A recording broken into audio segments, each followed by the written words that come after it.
Wow naman Carla pang Hollywood ang beauty mga kaibigan. Mala Titanic na pictorial ni Jomar at Carla naging usap-usapan dito sa social media lalo na ng mga supporters ng Jomcar.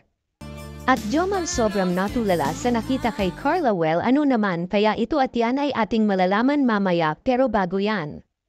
Pakiusap suportahan po natin mga kaibigan ang lahat ng mga Kalingap beneficiary at Kalingap angels at syempre maging ang lahat ng Kalingap love team bilang tayo po ay one Kalingap one family salamat po.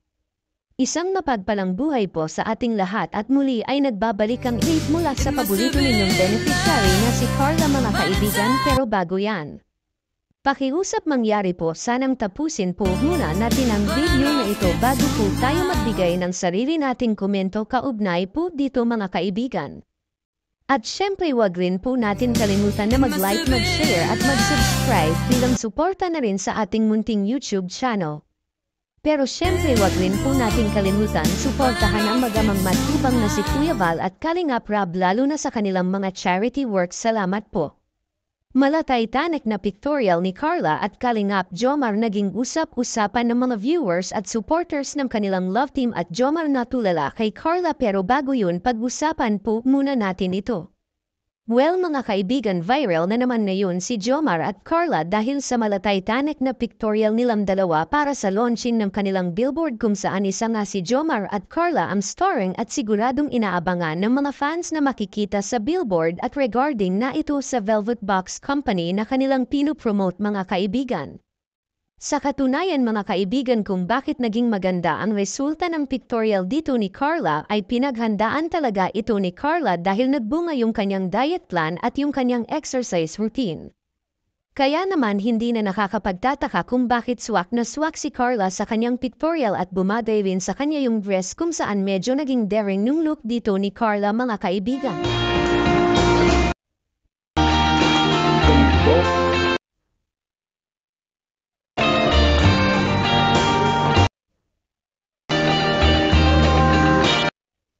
Actually kung bakit ko nasabi na Mala Titanic ang pictorial nila Jomar at Carla dahil sa picture na ito dahil naisip natin may kahalintulad yung kanilang pose sa isang sikat na mag-love team noon na sobrang nakilala sa mundo ang kanilang pelikula na Titanic.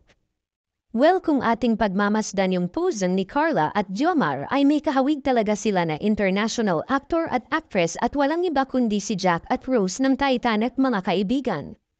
Actually si Carla talaga mga kaibigan yung ating napansin dahil kung ating mapagmasdan ay kuhang-kuha ng makeup artist ni Carla yung mukha ni Rose bagamat hindi man 100% na magkamukha sila pero siguro kung binaya ng makeup artist ni Carla yung buhok ni Rose siguro parang Xerox copy talaga ang labas nito sa totoo lang po.